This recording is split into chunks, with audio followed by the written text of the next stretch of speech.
ወደ ዛሬው ወደ ዋናው ጉዳይ ስመለስ ሰሞኑን የወንበዴው ቡድን የዝነኛውንና እጅግ የምንወደውን አርቲስት ታማኝ በየነን የእናቱን ቤት አውድመውት እንደሄዱ ሰምታችኋል። እኔ ዜና አይደለም ነግራችሁ።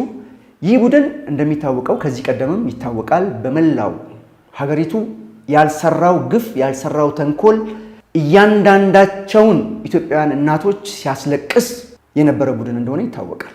ምንም ውሸት አይደለም። ሌላውን እንኳን እንተውና የቅርብ ጊዜዎቹን እንኳን ብናነሳ ቢሾፍቱ ላይ እጅግ በርካታ ኢትዮጵያውያን ኦሮሞዎችን ገደል ውስጥ በመክተት ያደረገውን ሰቆቃና መከራ ስቃይ የምንረሳው አይደለም።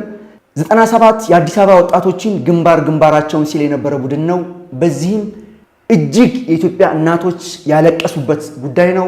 ህወሓት ትላንትናም ዛሬም ጫካም በነበረ ጊዜ ቤተ መንግስት በነበረም ጊዜ ያው የአውሬ ባህሪ ነው ያለው።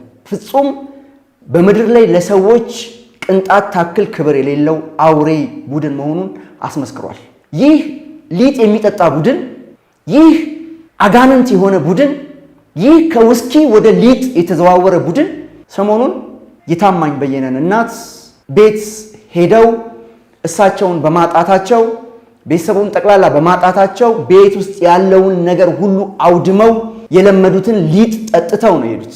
ይህ ማለት ከነሱ የሚጠበቅ ነገር ነው። ከአንድ ኢትዮጵያዊ ስነ ልቦና ካለው ፍጡር ከአንድ በዓለም ላይ እንደሚኖር ሰው የሰው ዘር ፍጹም የማያስቡ አጋንንቶች መሆናቸውን በእንደዚህ አይነት ጥቃቶቻቸው መመልከት ይቻላል። ያደረጉትን ነገር ለመናገር ለኔ ይከብደኛል። ደቡብ ጎንደርና ሰሜን ወሎ የተካሄደውን ነገር ለመናገር በጣም ነው የሚዘገነንን። ይሄን ለመናገር እኔ አቅም የለኝም፣ ያደረጉትን ነገር ማለት ነው።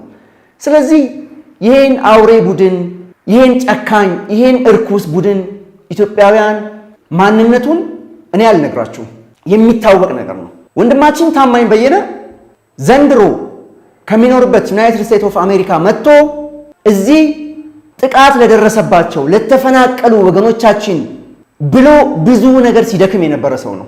ጣይቱ ሆቴል ታማኝ በየነ ለትግራይ ህዝብ ብሎ ድንኳን ጥሎ ኢትዮጵያውያንን በማሰባሰብ እዛ ጣይቱ ሆቴል ቁርስ ምሳ ሳይል እዛ ቁጭ ብሎ የሚመጡትን ኢትዮጵያውያን የሚያመጡትን ለትግራይ ህዝብ ብሎ የሚያመጡትን ቁሳቁስ፣ ምግብ፣ አልባሳት ሁሉ ራሱ ከመኪና እያወረደ እየተሸከመ ለትግራይ ህዝብ እንድረስለት ብሎ እሪ ሲል ሲጮህ የነበረ ምርጥ ኢትዮጵያዊ ነው።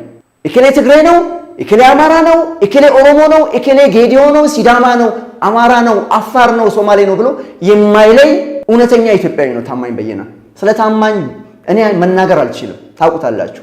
ታማኝ ጣይቱ ሆቴል ለትግራይ ህዝብ ሰብአዊ እርዳታ ሲያሰባስብ እኔ ሄጄ ነበር ታማኝ ጋር። ከዚህ በፊት አንድ ፕሮግራም ሰርቻለሁ ከታማኝ ጋር እኔ ራሴ ቁጭ ብዬ ማለት ነው፣ ቃለ መጠይቅ አድርጌለት። እኔ ትግራይን ያስተዳድር የነበረው ህወሓት የሚባል ቡድን ተቃዋሚ ነኝ ከተጀመረ እስከሚወርቅ ድረስ። አሁንም ቢሆን በህግ መጠየቅ አለበት የማምን ሰው ነኝ።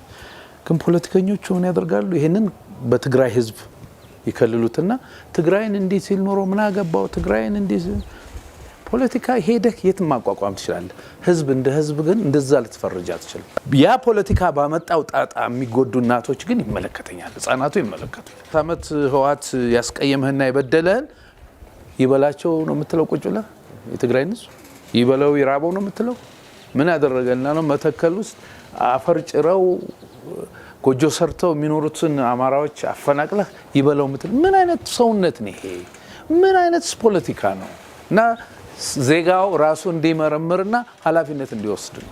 ታማኝ ህወሓትን ተራግመዋል፣ ተሳደዋል። የስ እሱ አይደለም። ምን አለበት አንድ ህፃን ውሃ ባጠጣ ምን ያናድዳቸዋል? በፖለቲካ እምነት ቢፈልጉ በፍርድ ቤት ቢፈልጉ በዲቤት በፈለጉት ይጠይቁኝ። ሰው ውሃና ጠጣ ማለት እንዴት ፖለቲካ ይሆናል? ታማኝ ያለው ምንድነው? ስለ ሰው እንጨነቅ ነው የሚለው። ስለ ሰው እንጨነቅ ነው። ከፈለጋችሁ እኔን በዲቤትም ይሁን በማንኛውም ነገር ልታገኙኝ ትችላላችሁ፣ ከህዝብ ጋር ግን ያለውን ነገር አታቀላቅሉት ነው ያለው ታማኝ። አስቡት እንግዲህ ታማኝ ለትግራይ ህዝብ መልካም ነገር ሲመኝ በዚህ ልክ ነው። እኔን እንደፈለጋችሁ አድርጉኝ፣ ግን ከትግራይ ህዝብ ጋር የኔን ጉዳይ አታገናኙት እያለ ነው ታማኝ። ታማኝ መልካም ነገር እያደረገ ነው። ታማኝ ለትግራይ እናቶች የሚችለውን ሁሉ እያደረገ ነው። ትላንትና ዛሬም ይህንን ነው የሚያደርገው ታማኝ።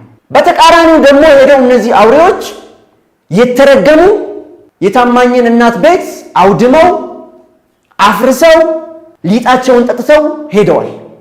የታማኝን ቤተሰቦች ቢያገኙ ደግሞ ምን ሊያደርጉ እንደሚችሉ እግዚአብሔር ያሳያቸው።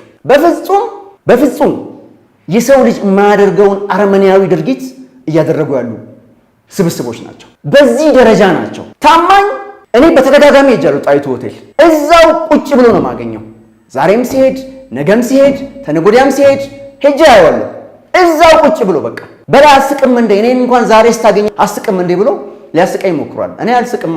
እኔ የሚያስቀኝ ነገር የለም። እንደዚህ አይነት ትርምስ ያለበት ሀገር ላይ አልስቅም። እኔ ምስቀው ብየዋለሁ ታማኝ። ይሄ ሁሉ ኮተት፣ ይሄ ሁሉ እልቂት፣ ይሄ ሁሉ ቆሻሻ ነገር ከኢትዮጵያ ስንገላገል ነው ብዬ ነግሬዋለሁ ለታማኝ። አዎ ታማኝም ተረድቶኛል፣ ልክ ነህ ብሎኛል።